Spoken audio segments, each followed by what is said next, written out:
Akabete tangguh tuntau dalong jangan pendu nama dutrai jangan siapa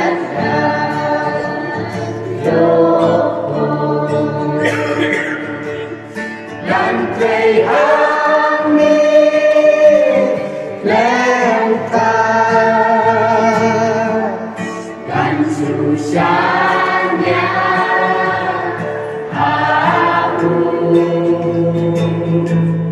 dan konsensu sisa nane lania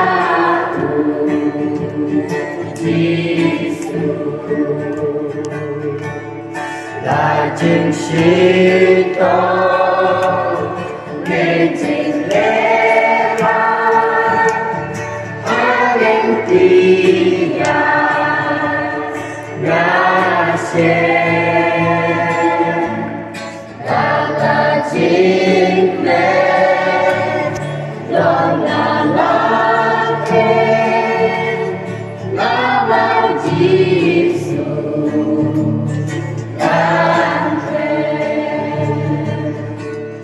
Nanti hati lengkap dan susahnya aku dalam sensu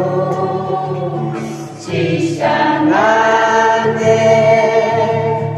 nanti aku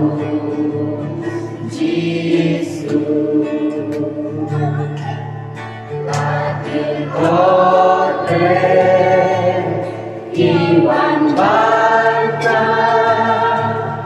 Free Bernardo Dado Nala Putra Angkat Ngamla Dan Sinjona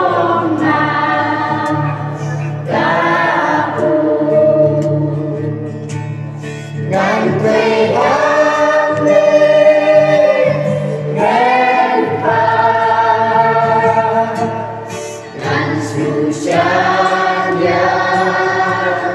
aku kantong slensu sisa nane nanti aku Yesus akan bangkit nama dutra lasa sito yene dan lakasti nandai pernah bangin bilde